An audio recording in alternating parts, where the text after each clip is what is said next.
The Frankfurt deal was finally done. 6 exhausting days of talks, and I secured the European expansion my boss had wanted for years.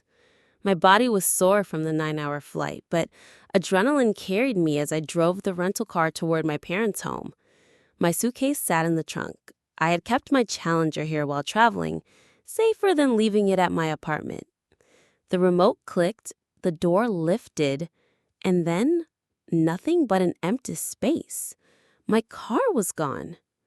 No, no, no. My stomach sank as I stared into the bare garage. Only Dad's mower and Mom's garden tools were inside. The remote slipped from my hand as I dropped my suitcase and ran to the door. This could not be real. Not my car? I burst into the kitchen. They were already waiting. Mom, Dad, and my sister sat around the table like it was planned. The silence struck first, then the guilt on their faces. Dad avoided my eyes. He stared at his rough hands pressed flat against the table. Mom spoke softly. "Do not overreact." "Where is my car?" My throat tightened. Kendra lifted her chin, pretending to be confident. "It's just temporary. I'll pay it back." "Pay what back?" Dad finally spoke, voice rough. "We pawned it for $45,000. The room tilted around me. "You did what with my car?" Kendra cut in. "It is just a loan. Once my business takes off, you will get it back with interest." My thoughts flashed to the years I spent working late at Bridgewater, saving every dollar. Grandpa's words echoed. These cars are not just machines. They are dreams you can drive. Now my dream was gone. I remembered the first time I drove it home, tears streaming down my face. Not just for the paint or the rumble, but for what it meant. Proof of years of sacrifice. Kendra interrupted, talking about her cosmetic startup. I cut her off. "I do not care if you found the fountain of youth. That car was never yours to take." Mom pressed her lips together. "Family helps family, Avery. You make good money. Kendra deserves a chance." "So you used my spare key. My title." The betrayal sank deeper with each word. I stared at them, realizing the truth. They had chosen her dream over mine. Everything I worked for had been sold. My chest burned with anger and grief. The silence in the room grew heavy. No apology, just excuses. My jaw tightened. The family I trusted had betrayed me in the worst way. Kendra's eyes sparkled with fake hope, but I saw only selfishness. My Challenger, my dream, my years of sacrifice were gone because of them. I clenched my fists, fighting back tears. This was not just about a car. It was about trust shattered beyond repair. Nothing would ever be the same. Mom reached for my hand. I pulled away. My voice shook but was firm. "You had no right."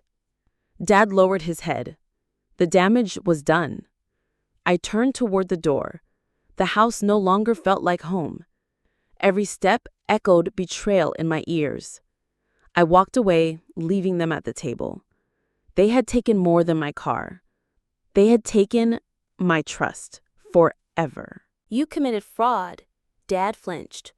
"We are your parents," Mom said. "We always supported both our girls equally." A bitter laugh escaped me. Equally. That is what you call this? My phone buzzed in my pocket. I pulled it out without thinking. A notification from my insurer. They flagged a lien against my vehicle. Cold washed through me. This was not only about money. It was not even only about my car. It was about respect, which I never got. "You have 30 days, I said, steady now. 30 days to get my car back, or I will press charges for fraud and theft." "Charges?" Mom gasped. "Against your own family?" "Family does not steal from family." I turned toward the door. 30 days. Their shocked faces followed me. I slammed the door behind me. The frames on the wall rattled. Smiling photos felt like fiction, happy images hiding a harsher truth. In this family, my dreams were disposable. I headed for the pawn shop. The place reeked of desperation and cheap air freshener that burned my nose. I straightened my blazer and chin, trying to look like I belonged, not like my world was falling apart. In a dusty case, I caught my reflection, mascara lines I missed this morning. "Miss Martin," the broker said. "Gordon," per his name tag. He slid paperwork across the counter. His tone was practiced and flat. He saw disasters every day. "Your vehicle came in 5 days ago. Loan amount, $45,000 plus fees." I scanned the pages, my finance brain kicking in. "$3,000 in fees?" I said. "That is basically predatory." "5," he corrected without blinking. "Classic car markets are volatile. We take risk," he added. "If unpaid after 35 days, we auction it." He tapped a block of fine print. "Full payment due by October 3rd. Total due, $4,800. My stomach twisted as I turned the page. There was my signature, except not mine.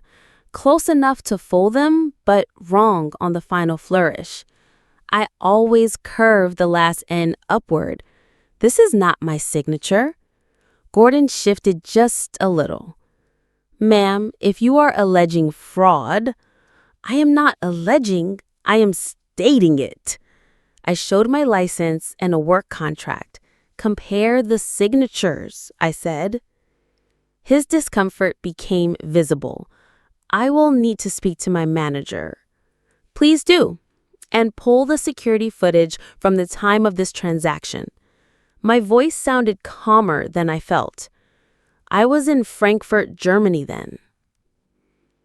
20 minutes and one manager later, the truth settled heavy in my chest. My parents committed real fraud, criminal fraud, the kind that jails people. "We can file a police report now," the manager offered carefully. The word police closed my throat. "I need time to think," I said. Back at my apartment, I sank onto the couch. I still had my coat on. On the table sat a family album. I had not opened it in years. I pulled it to my lap, hands unsteady. Plastic-covered memories flipped by. Kendra's Sweet 16, a garden party, 40 desks, a photographer, a tall cake. I turned the page and found nothing for mine. I worked a mall job that day, saving for college application fees. I flipped ahead and kept going. Kendra's high school graduation with a limo. My college graduation with empty chairs, where my parents should have been. Their flight was somehow canceled, even though the sky was clear. They made it to Kendra's recital next day. The album kept turning under my hands. Christmas 2018 stared back at me. Kendra stood by a red Volkswagen with a bow. I held a department store gift card. Smiles froze on glossy paper, and the old imbalance came roaring back. I held the store sweater to my chest, wearing a tight smile that never reached my eyes. The pattern stretched over years, across milestones and across dreams. Not mild favoritism, but a steady tilt. My sacrifices laid down to lift Kendra. My phone rang and jolted me back. Uncle Harvey lit up the screen. "I just heard," he said, skipping hello. "Your mother called trying to spin it." "And what version is she selling?" I asked. "That you are overreacting and family helps family." His disgust carried through the line. "This is wrong and you know it." "I do," I said as tears pressed again. "I just never thought they would go this far." "What are you going to do?" "I do not know yet." After we hung up, Aunt Patricia called. Dad's sister, the peacemaker. "They were only trying to help, Kendra. Gerald feels awful. Can you find compassion?" The doorbell rescued me from replying. Jessica from work stood there with takeout. a bag from our favorite Thai place. I brought dinner, she said. Her eyes took in the red rims around mine. You look rough, she added. I laughed for the first time in days. Thanks for the honesty. Over spicy noodles, I told her everything. Her outrage felt like a balm. Someone finally saw it clearly. You know, this is criminal, right? She asked while refilling my wine. They took your car. I know, I said. If anyone else did this? But it was not anyone else. It was my family. That makes it worse, not better, she said softly. What did your boss say? That family can cut deeper than anyone. I had broken down in his office, something I had never done in 6 years. He gave me room to handle it. The next morning, I texted Kendra. Coffee at noon, the cafe near you, just us. She was there first in sunglasses, even though the sky was gray. Her kitchen bravado was gone. Let me see the business plan, I said. What? She blinked. The plan, financials, marketing, the things any real startup prepares before asking for investment. She toyed with her cup. It is more fluid than that, creative work. Stop, I raised a hand. Show me what you actually have.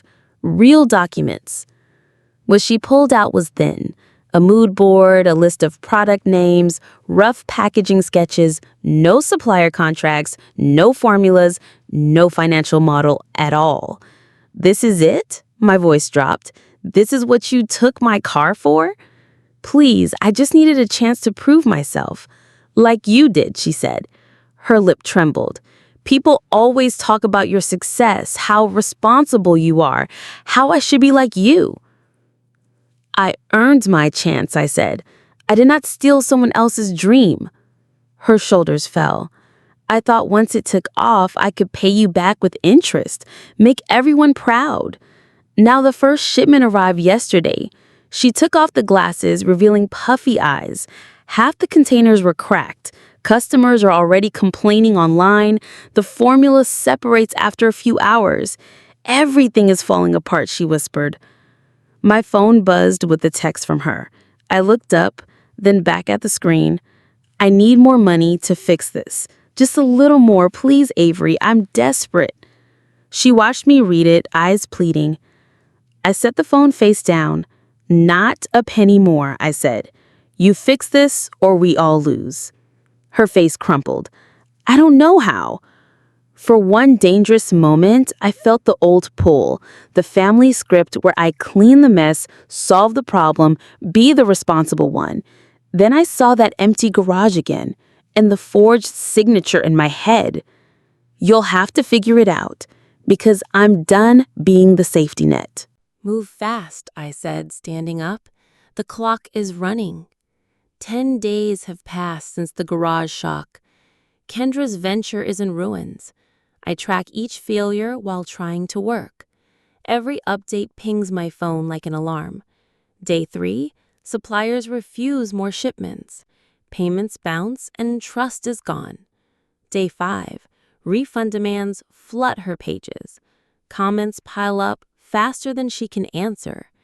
Day 7, the bank freezes the account. Day 10, she hides and dodges calls. I stare at my screen at Bridgewater Capital. Frankfurt files blur in front of me. 6 months of work now feel fragile because my focus keeps slipping. My mind loops back to that empty space where my challenger should be.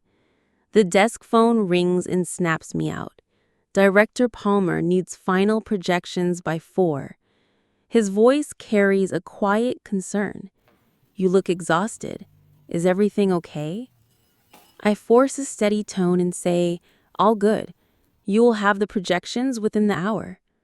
The lie tastes bitter because nothing is fine. My family crossed the line. My sister's company is collapsing, and my career could suffer if I cannot focus. Sunday comes and I park on the street. A small act, but it feels needed.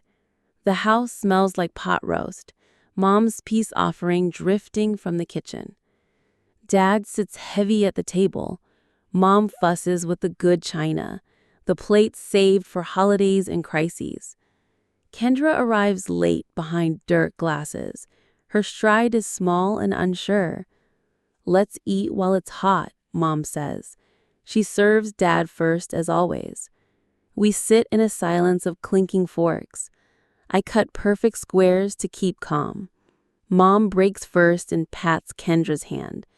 "Everyone fails sometimes," she says. "This is not about failure," I reply.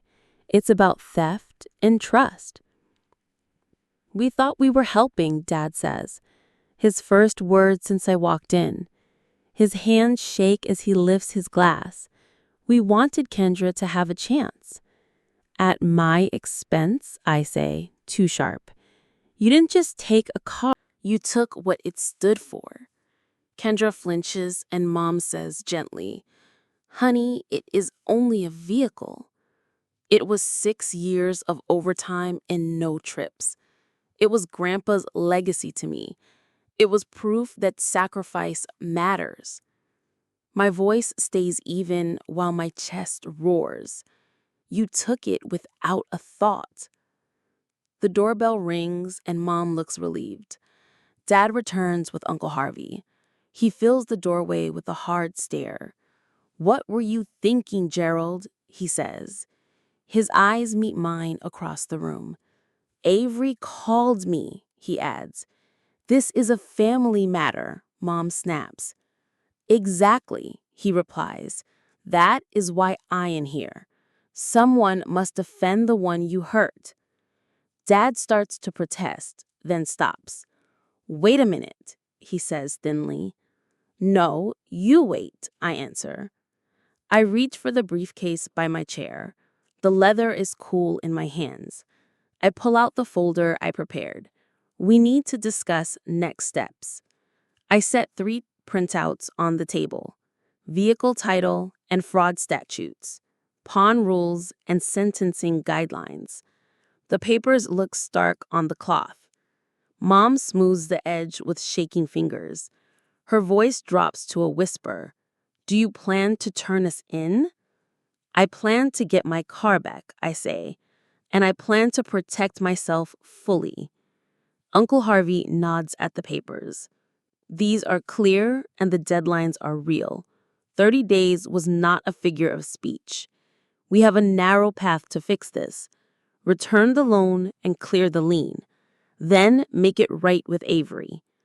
Dad swallows and stares at his hands. "Tell us what to do," he says.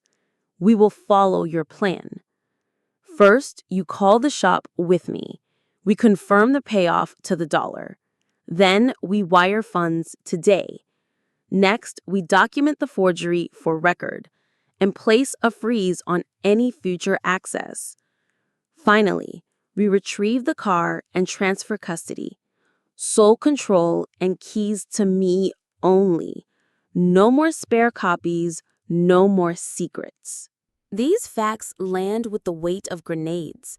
"This is a felony," I say, tapping the first page. "I could send you both to jail." Mom's face drains of color. "You would not," she whispers. "I do not want to," I admit. "I do not want to destroy you, but you must grasp what you did." Dad studies the papers and finally sees them. Prison time. 2 to 5 years for title fraud. My tone stays clinical and cool. Plus restitution and fines. Mom breaks into tears. Not the kind that ends fights, but raw, ugly sobs that shake her. Dad takes her hand, his eyes wet. "What have we done to you?" he asks.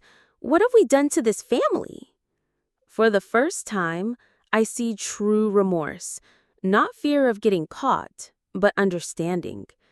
Kendra pulls off her glasses, eyes red, rimmed from crying. "This is my fault," she says, her voice thin and cracking. "I pushed them to do it. I knew you would never agree, so I told them it was only temporary, that you would understand once it worked." She stares down at her manicured hands. I never thought it would crash this fast. Uncle Harvey leans in. So what is the plan? He asks. That pawn shop will not wait forever. 25 days, I confirm. Then they auction the car. Mom dabs her eyes and asks, what can we do? I pull a calculator from my bag. We list every resource we have. For an hour, we map options. Dad says a home equity line for $30,000, but it needs 2 weeks to clear. Kendra will sell her BMW and drain savings. That could bring another $12,000. I add $6,000 from my emergency fund. Uncle Harvey watches with narrowed eyes. I can lend $5,000, he says at last, only because Avery should not carry this. We run the totals again. The math is brutal and tight. Even pulled, we're 15 days out from the full payoff amount, and the shop wants $15,000 now to pause the auction clock. I will call them tomorrow morning, Dad says, his voice steadier than before. We will ask for timeline flexibility. When I leave, the weight still sits heavy, but something has shifted. The betrayal remains, yet a path appears. Hard, uncertain, but real. Back in my apartment, I sit on the bed edge, a framed photo in my hands. Grandpa stands by a black Challenger, his arm around 12-year-old me, summer light in chrome and in his eyes. Cars are metal and chrome, Avery girl. What they mean is what matters. In the quiet, I finally get it. This fight is bigger than a vehicle. It is about the respect I have earned and about teaching my family my dreams count as much as Kendra's dreams. I pick up my phone and call home. Dad answers on the first ring. I will help, I say steady, but things will not be the same. The silence holds all we cannot undo. I know, he says at last. We will make this right, Avery. I promise. I end the call without goodbye. Some promises come too late. Action matters more than words. Tomorrow we start taking back what is mine. Not just a car, but my place here.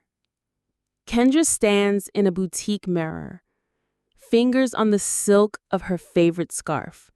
And her mess piece, once her pride, now lined on the counter for appraisal. The owner peers through narrow glasses, calculating without a smile.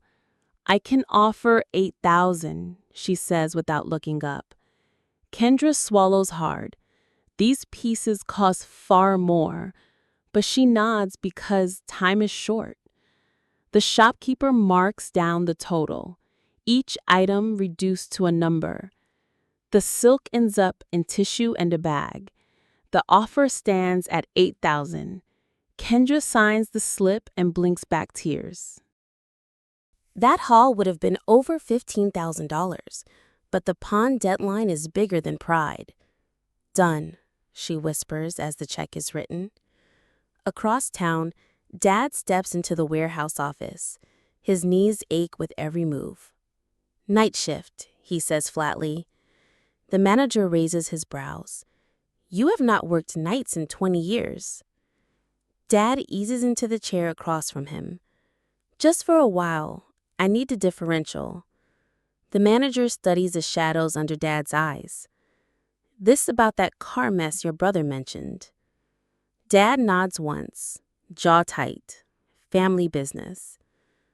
Start Monday, the manager says. He slides the forms across and mutters, hope it is worth it. At home, Mom wraps Grandma's silver sticks. Her hands shake with each layer of tissue. These pieces outlasted the Depression and watched half a century of parties. She sets them in a box with her pearl necklace, the one Dad gave her at 25 years. At Fletcher's, the broker barely looks. $3,000, he says. Just enough to cover next week's interest.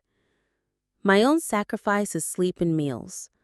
The Frankfurt work needs constant attention. I take extra accounts and push hard. That bonus now means the line between rescue and ruin. A pawn deposit receipt sits on my desk. 15,000 bought us time. The auction is paused for now. Then the bank's new letter hits. HELOC approval delayed pending appraisal. Progress with the catch, I mutter. Jessica eats takeout at my cubicle. They are actually moving forward, she says. Your sister called me. I glance up from the spreadsheet. Your sister called you? Asked if our finance group was hiring entry level. Jessica twirls noodles and shakes her head. I was surprised too. Later that week, I spot Kendra at the mall.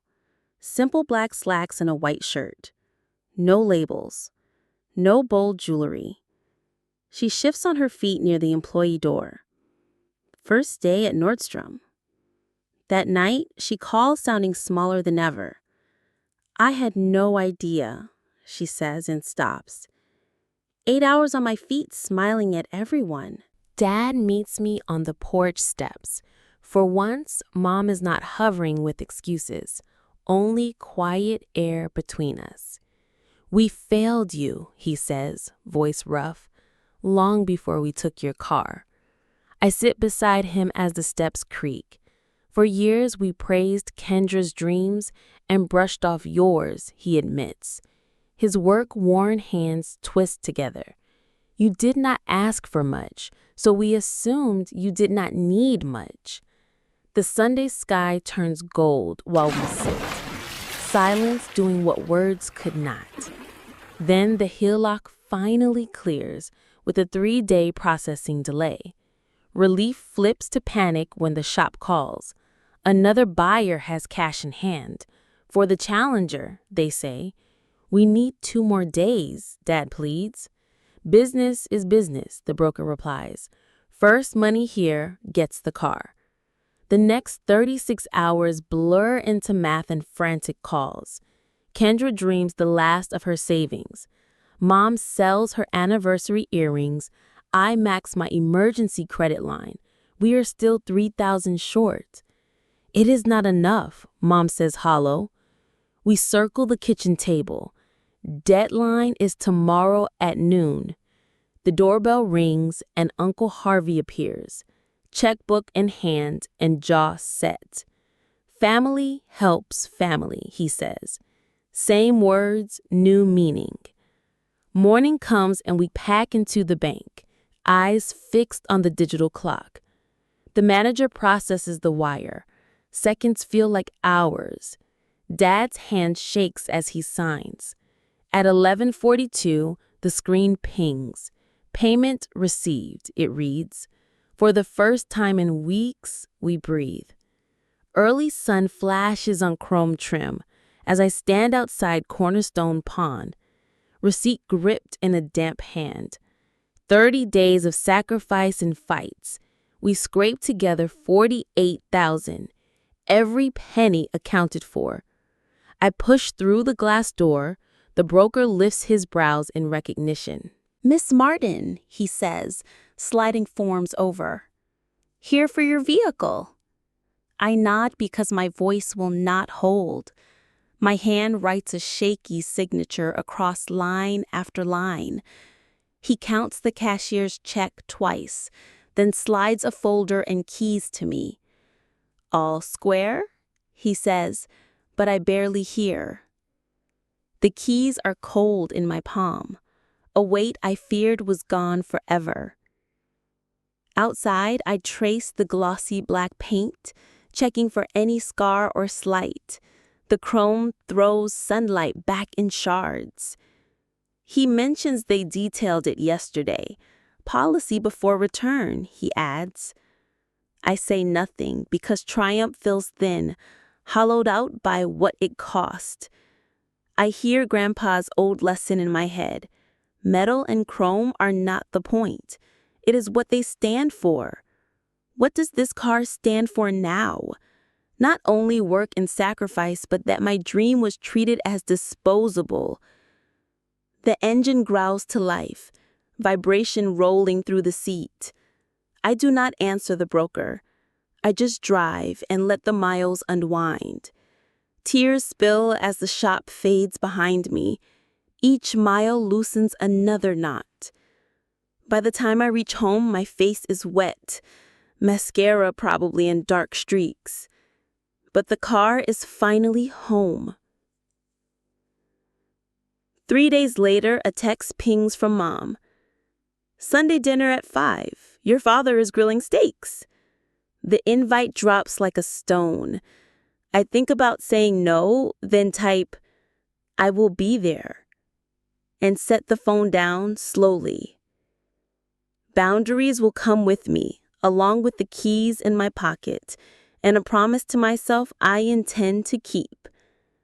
Respect is no longer negotiable. Trust will be rebuilt if earned, but I will not carry their debts again, not with money, not with silence. I breathe once and look toward Sunday, a new chapter and stricter lines, dinner with guardrails firmly in place, and a seat at the table I will define. Some talks cannot live in texts alone. Sunday arrived clear and bright like spring. The Challenger announces my return before I even turn into the drive. Dad stands at the grill, spatula paused. He freezes mid-flip as I park.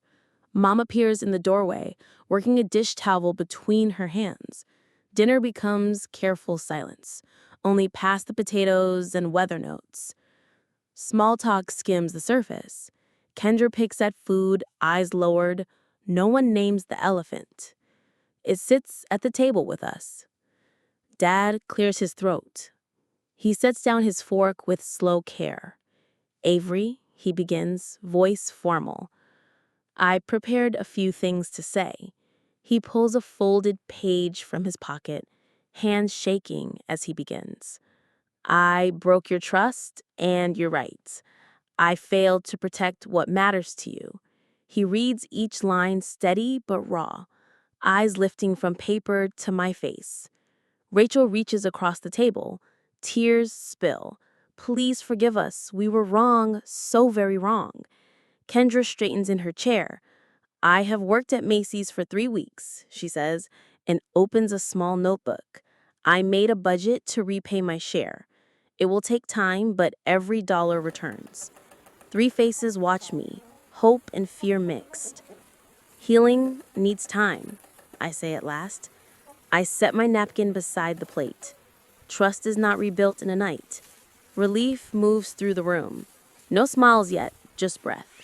They know this is not full pardon. It is the choice to try again. 2 days later, I meet Rachel Holman, the attorney whose card I kept. You have grounds for charges, she says, glasses low as she scans the file. A strong case, clear documents, title fraud and identity theft. Consequences could be severe. I stare at a family photo on her desk, 3 generations in matching sweaters. What other options do I have? She leans back and considers a formal repayment agreement, legally binding, without criminal action. The next Sunday, we gather again around the dining room table. Uncle Harvey sits beside me steady. He watches as they sign monthly payments for 2 years. I explain, my voice steadier than I feel. With interest and with dates. Dad's hand shakes, but he does not look away. We will honor each term, Avery.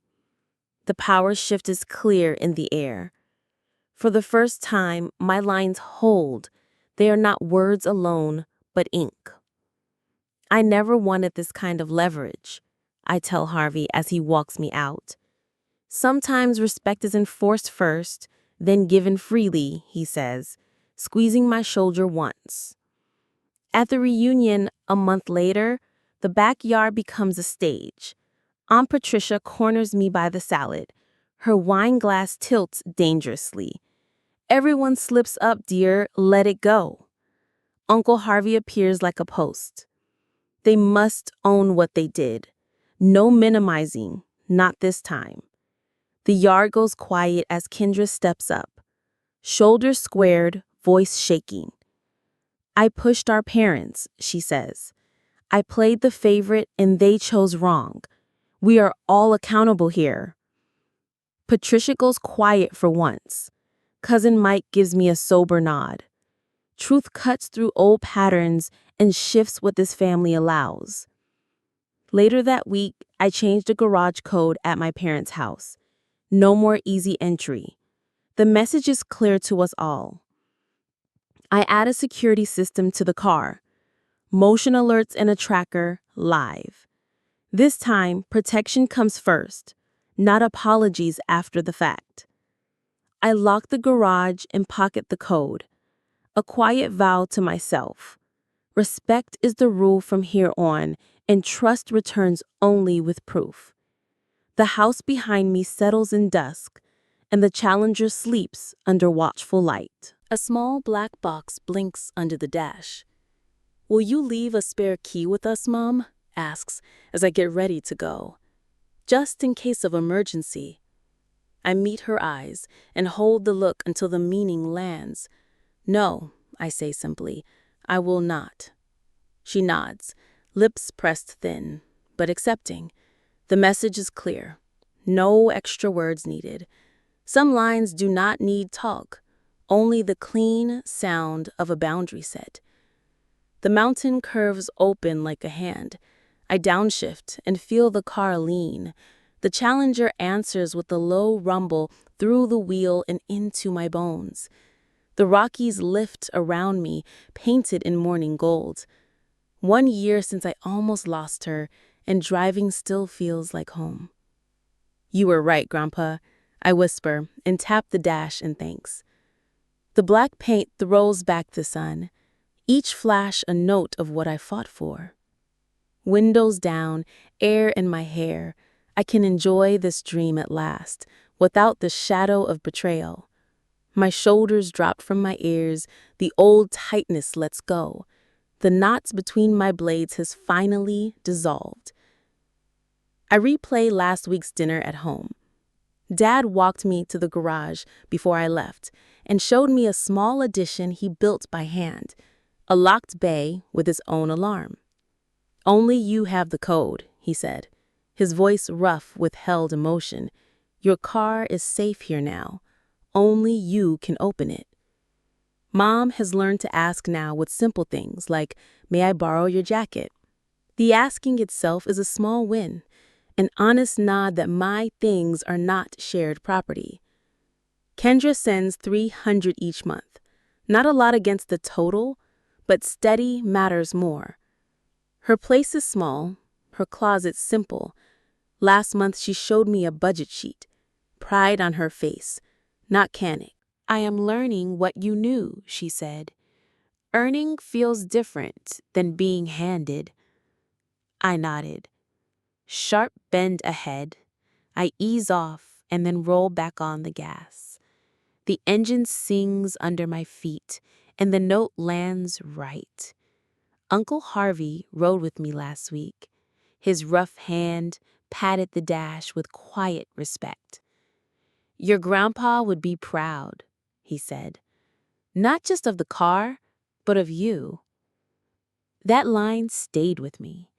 I signal and pull into the mountain overlook above the valley. Below the trees, run to the peaks. I shut the engine and sit in the quiet. I remember placing fresh flowers on Grandpa's grave with a framed photo.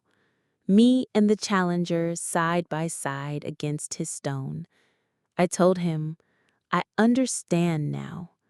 Some dreams cost more than money." He would have agreed. Tomorrow, I meet my finance class. 20 young women learning what I had to learn the hard way. Protect what matters. Set lines. Know when giving turns into harm. Last month, Melissa stayed after class. She admired the car and told me her dad loved old cars before the split. Her mom sold his tools for lessons. I let her sit behind the wheel and watched her eyes light up. "Dreams need guarding," I told her, echoing Grandpa's words with new depth. And so do you. Remember that. The sun warms my face as I restart. The road curves forward. Options open without guilt or old duty. Boundaries cost me the myth of perfect harmony at home. But they gave me better ties, built on respect, not roles. I roll back onto the mountain road, windows down, future wide. The next miles unfold ahead like a clean strip of open highway. For the first time since I was 9, I feel fully in my own lane. 901. At 9 years old, I watched Grandpa's hands working a wrench on a stranger's car and felt joy.